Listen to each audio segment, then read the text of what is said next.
สบายดีเนาะมื้อนี้มาเจอกับต้นลูกลาวพามากินตำปลาหมึกกับกุ้งผสมกันเผ็ดแซ่บแต่ว่าบ่ได้เฮ็ดให้พี่น้องเบิ่งตอนเฮ็ดมื้อนี้ขึ้นยาก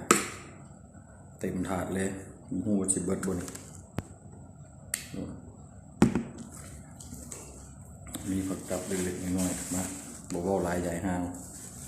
มาใส่คำแรกกันเลย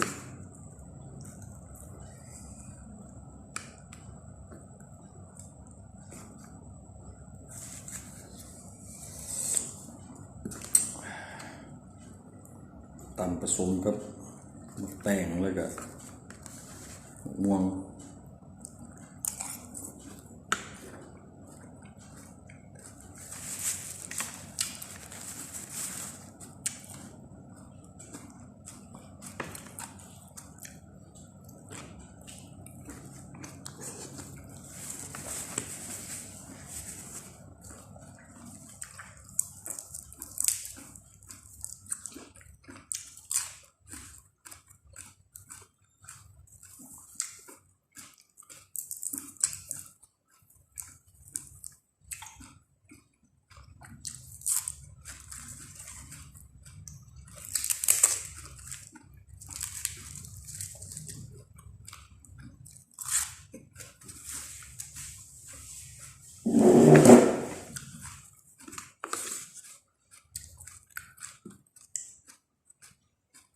ลองมากุ้งกัน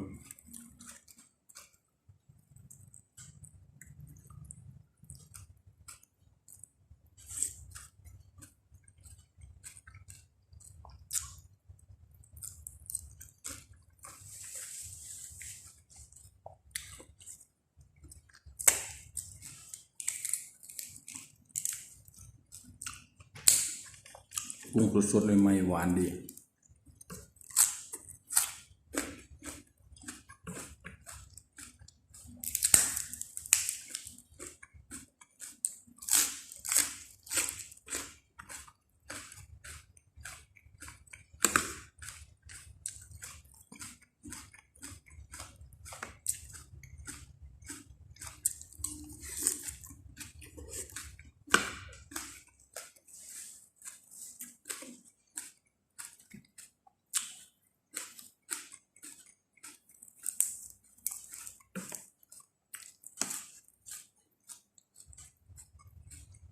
ทำละตูเลย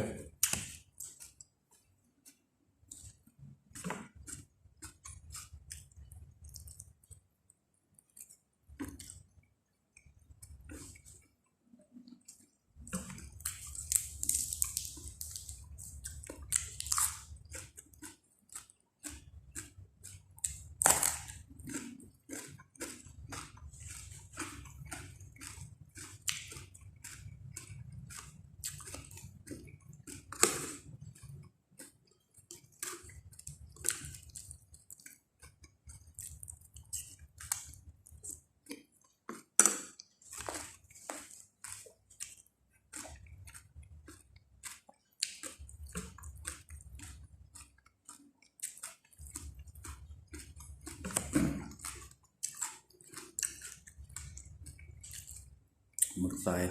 โตเลย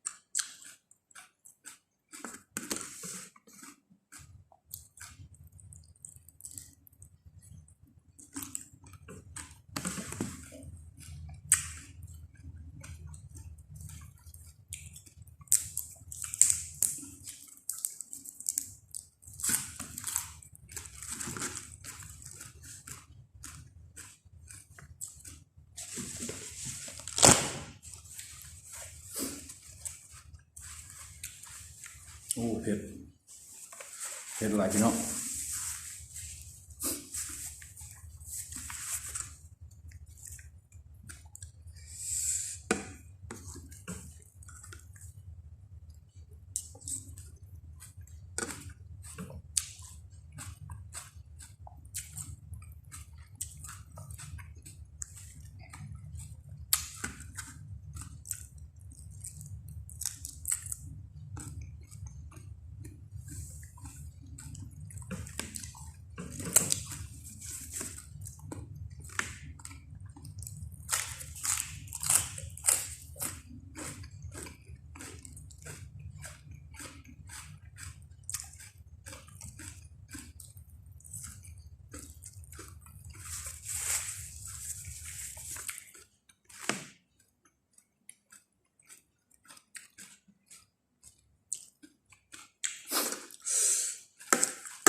มึกกระกรอบเด้งดี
อยู่เพื่อนผู้เดียวเป็นคนอยู่คือจะกินตำกุ้งกับมึกร้านหน้าบ้านกับปิดก็เลยไปซื้อเม็ดกินเอง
โดนกินให้มันสะใจไปเลย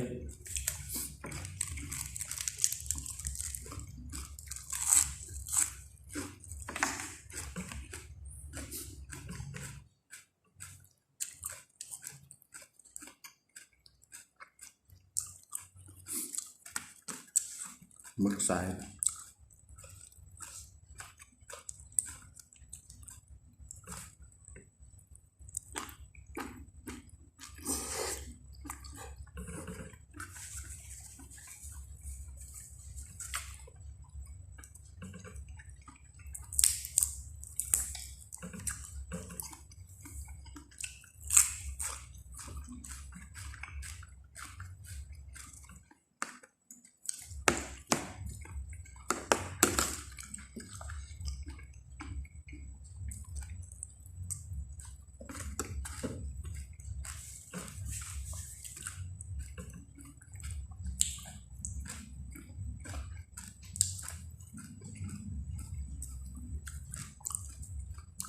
มึกนี่ลวกแต่ว่ากุ้งนี่ดิบ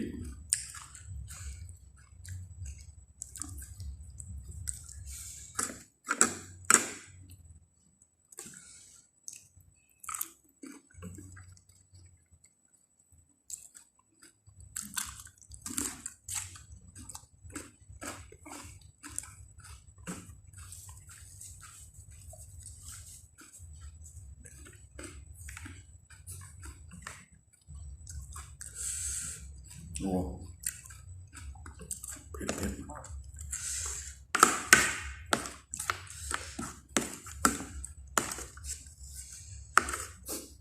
สดน้ำสักจักหน่อย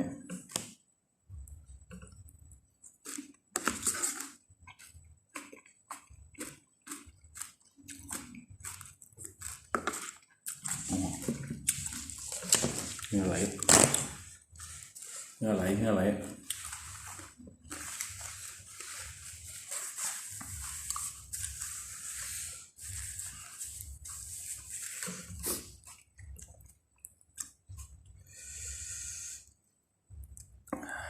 กินแห้งเผ็ด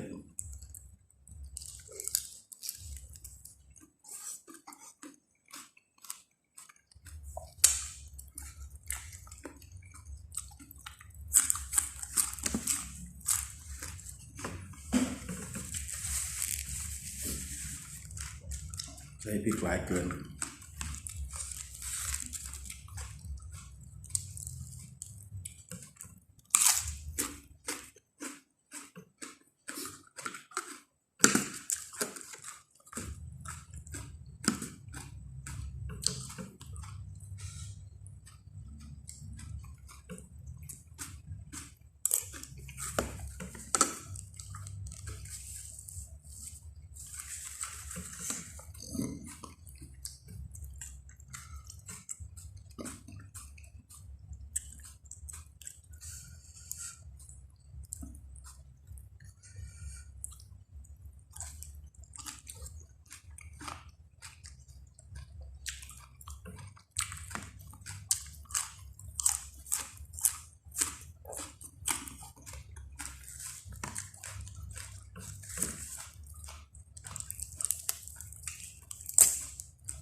เผ็ดไหลเหงื่อไหลเนี่ย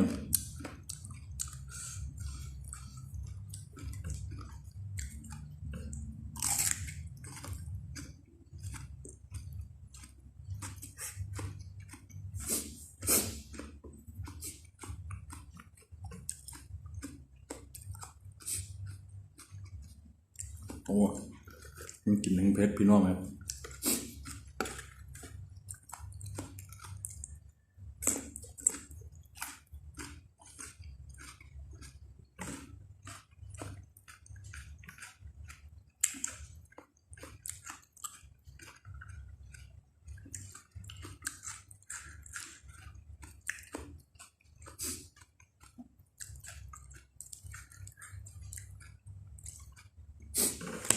เดี๋ยวมื้อนี้กินอาหารทะเลไปก่อนเดี๋ยวมื้อหน้าจะกินช่วยจุให้เบิ่ง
ตัวนี้เป็นช่องที่ต้นตั้งขึ้นมาใหม่เนาะช่องเดิมเป็นช่องต้นลูกข้าวเหนียวเนาะแต่ว่าตัวนั้นพอดีโทรศัพท์มันเพก็เลยว่าลืมพาสเวิร์ดแดกก็เลยว่าเขาบ่ได้ก็เลยได้ตั้งช่องใหม่เพื่อนๆคนใดที่ว่าเคยติดตามก็ย้ายมาติดตามช่องนี้เด้อ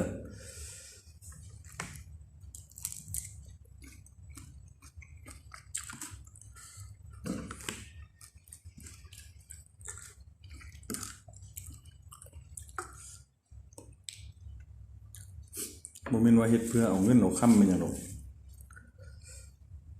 ถ่ายไว้เอาไว้เบิ่งตัวเองนี่แหละบัดเวลาเฒ่าแก่ไปบ่ได้ต้องการว่าสิไปหาเงินจาก YouTube หรือว่าต้องการอยากได้เงินส่วนว่าเรื่องเงินหั่นก็พอมีอยู่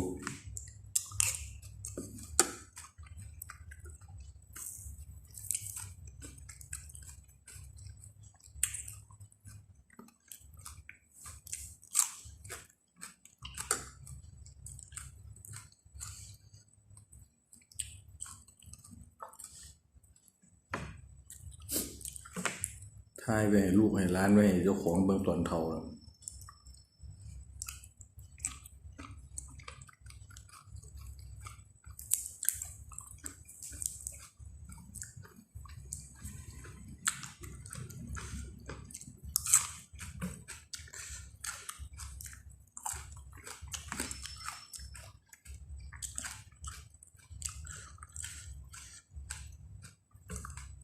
ฮอดตอนเฒ่านี่ก็คือสิกินบ่ได้แล้วแบบนี้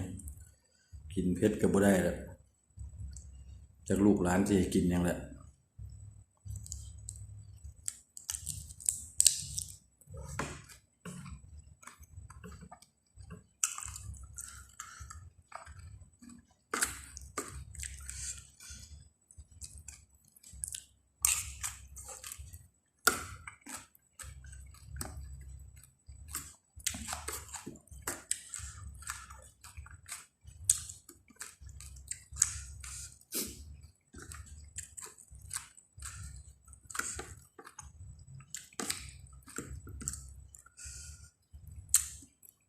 คำสุดท้ายก่อนไป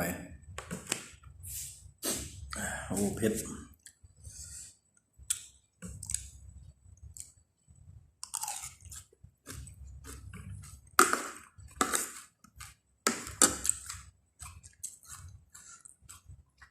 ยังโ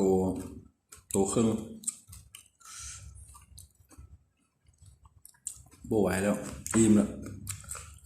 เผ็ดแห้งแล้ว